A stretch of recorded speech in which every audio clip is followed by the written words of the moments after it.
Denboraldia hasi da jada eta Realak berdinketa batekin hasi du Sergio Franciscoren aro berri hau. Etzen zelai erraza, etzen partidu erraza esan, bero handia egon zen Valentzian, baina sentsazio orokorrak nahiko interesgarriak edo nahiko onak izan dira, Markel. Bai, bixak beltzez etorri gara gaur, ez gaude lutoz, bueno, Pues, zorionez, oraingoz ez. oraingoz ez, baina bai, osea, bueno, emaitza berdinketa ontzat hartu dezakegu ez, eta balorazioak inazia aurretik bitxikeri bat kontatuko dizut, ze Valentzia bere etxian historikoki partida gehien irabazi dituan bigarren taldia da. Hau da, Bai. testu ingurua jartzeko, Mestalla, bueno, zelai oso gogorra da. Orduan, hori, ontzat hartu dezakegu momentuz berdinketa hau. Bai, esan zelai erraza aro berri hau hasteko eta, bueno, hamaikakoarekin hasiko gara ze hor lehenengo sorpresak heldu ziren.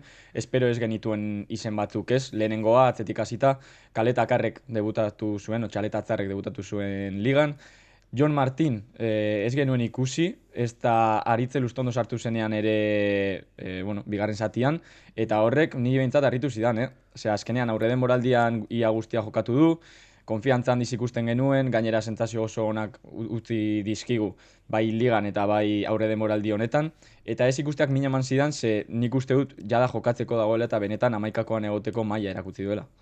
Bai, batez ere zentraleko postu horretan, bueno, protagonista bezala ikusten genuelako aurre denboraldian, ez? Zuk esan duzun bezala minutu asko jokatu ditu, eta nik behintzat bigarren zentrala edo lehenengo zentral bezala ikusten nuan. Bueno, larun batean ez dakigu molestiaren bateo minduta dagoan, momentuz, baina berdin mantentzen bada laugarren zentral bezala ikusten dugu. Gero bestetik, esker lateralian, haien ikusi genuen, denok pentsatzen genuen segurazki Sergio Gómez hasiko zuela lehenengo hamaikako horretan, baina ez, bueno, lehenengo zatixan behintzat, bil lateralek, lan handixe izan zuten alde batetik Luis Riojarekin, eta bestetik Diego Lópezekin. Bai, esen partida erraza izan haien entzat, baina oraingoan ere haieni leia edo kompetentzia gehitu zaio, Sergio Gómezekin, egia esan Javi Lópezek, erteratik hurbil dago orain Bai. momentuan, baina kompetentzia moduan hartuko du oraindik, eta berriz ere hamaikakoan ikusi dugu, hau da, haienekin beti gertatzen da, urtero, azkenean beti amaitzen duela jokatzen berak, bestea baino lehenago, ez? Orduan, ez zen partida erraza izan, baina bueno, nik uste dut maila nahiko ona, nahiko txukuna, gero Turrientes ikusi genuen zelai erdian, eta oso partida ona egin zuen bai Turrientesek eta bai Marinek lau bi hiru bat horretan, eskema aldatu zuen zertxo bait Sergio Francisco, aurre den buraldian ez dugu ikusi hainbeste lau bi hiru bat hori, baina Valentzian bueno, Mikel Oyarzabal ikusi genuen aurrean, Kubo eta Barrene bandatan, eta gero zelai erdi hori indartzea, ez? Okurritu zitzaion edo horixe planteatu zuen mintzat. Hori da, Marin ikusi genuen bere postu berri horretan, ez, Turrientesen onduan, eta askorentzat, harri garria izan zen zehose, horri bankilloan ikustia, ordezko bezala ikustia.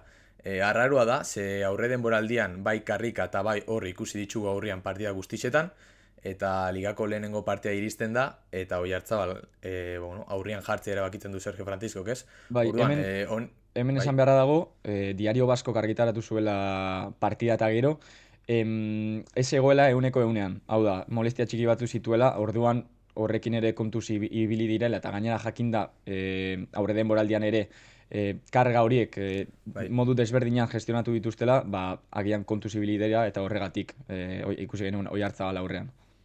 Realaren lehenengo bertsio hau, dinamikua, erasora bideratuta guztisa ez, vertikala ikusi genuen Reala, nahiko ondo alde horretatik, agresibitate handixarekin, egisa da lehenengo zatisa gehiagotik gutxira juntzala, batez ere azkenengo minutu horietan, baina zelai erdisa aipatu behar da ere, Javi Guerrak askotan nahi izan zuen egin zuela ez, eta zer izango litzateke Javi Guerra adibidez Real honetan, ez? Postu horretan.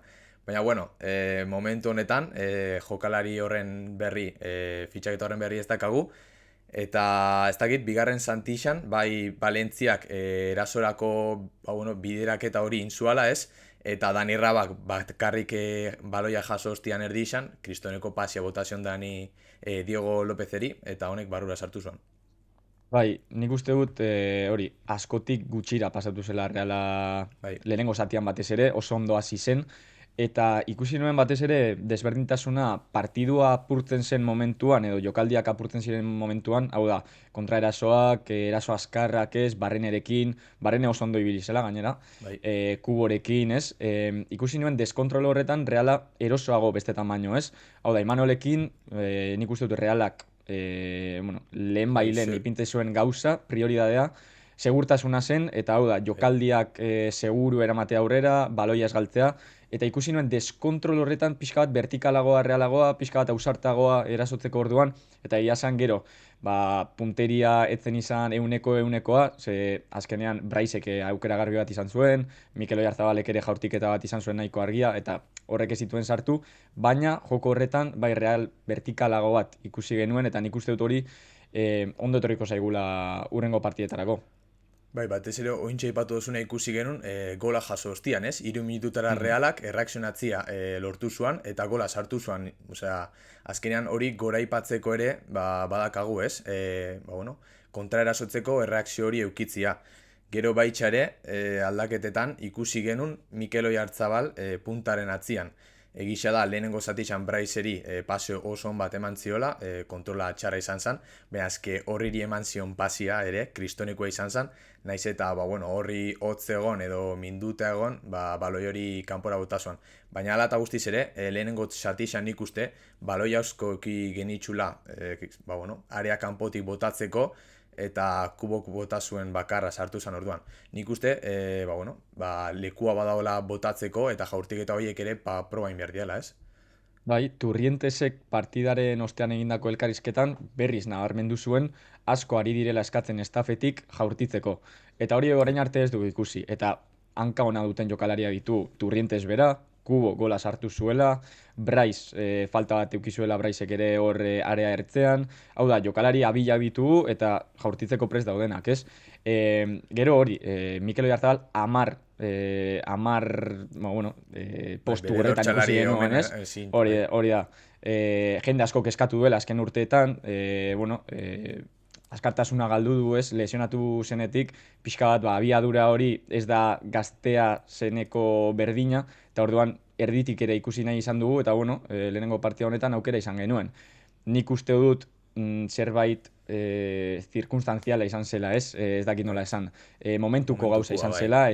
eta agian ez dugula hamaikakoan ikusiko Mikel Oyarzabal bat erditik, baina beste aukera bat da. Gero ikusi genuen ere, Guedesek debutatu zuela, eta Remirok kriston pasea sartu ziola, hor Bai. batekoa izan zuen, baina nik uste dut gauza interesgarriak ikusi genituela Mestaian, egia esan gero alde txarrak ere badaude, ze partidua apurtzen momentu horietan Valentziak arrisko handia sortzen zuen, eta defentsa esen egon hain seguru, baina nik uste dut gauza honekin geratuko garela. Bai, datuetara, joz, Zubeldiak 12 despeje inzitxun, eta txaletatzarek guztot lau, orduan, lan handi xeuki zuten gure bi zentralek airez, eta dueloi begiraren ikuste uneko 50ko irabazia, baino gehi xauki zutela.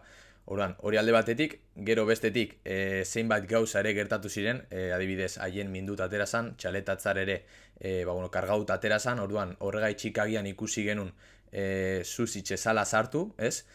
Eta neri, harritu zidan beste gauzat izan zen, Kubo atera zuela zelaitik eta Barrene mantendu. Askorentzat hori eztabaida bihurtu da, nik pertsonalki uste dut Kubo zelaian mantendu behar dozula, berak eskatzen, ateratzia eskatzen duan bitxartian, ez? Barrene ere bere 80 minutuak jokatu zitxun, uste dut 3 denboraldi eta gero, lehen indot kalkulua eta dia 116 partida jokatuta gero.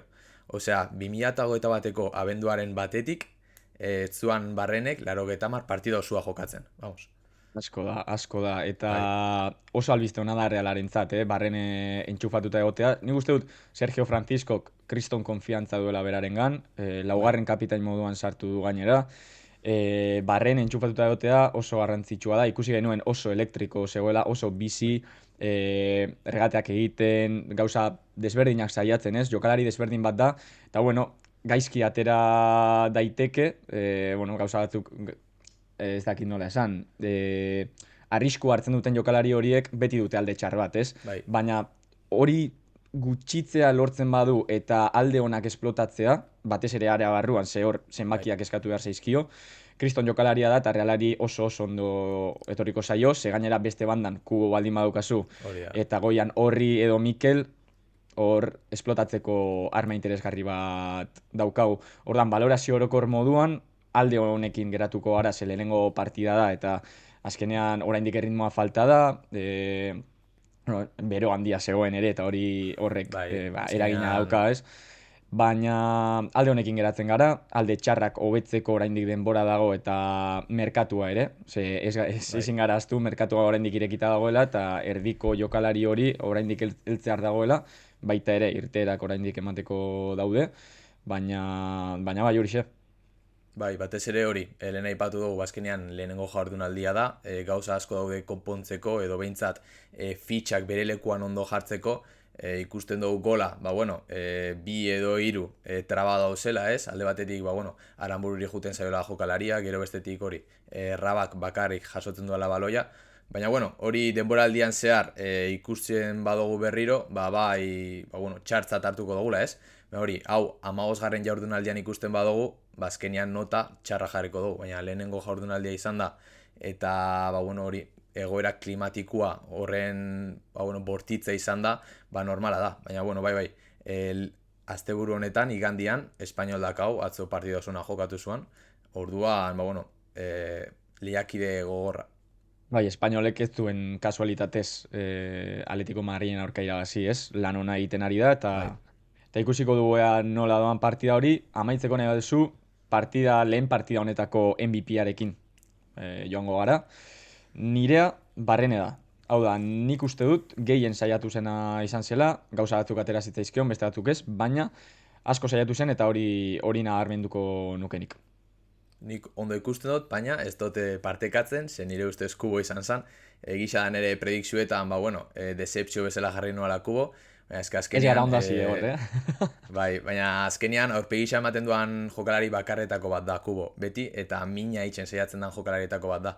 Orduan, nire partetik Kubo, ikusiko dugu gol honek animatzen dion jokalari, ustot, lehen Realak igo duela Instagramera, Kubo, 3. urtez, sartu duala lehenengo gola, Realaren zat. Bai, hori ere ezin da kasualitate izan, Txupatuta eltzen daulatik. Bai, eta espero dugu ere, Barrene, Horri, Oiarzabal, Zusic ikusiko dugu ere nola konpontzen dan, ze Kroasiako selekzioetik kanpo geratu da, hori beste kontu bat da. Orduan, ikusiko dugu eta etorriko gera ostegunean larun bateko edo igandeko prebiarekin. Hori da, eta ezin gara ahaztu, orain arte ez du gaipatu, baina Sansek garaipen batekin hasi duela denboraldia, denbora izango dugu komentatzeko eta analizatzeko Sanseren egunerokoa ere, baina Jonas Oteiren lan bikaina eta taldearen lan bikaina, orduan ostegunean ikusiko gara berriz elkar. Hori da.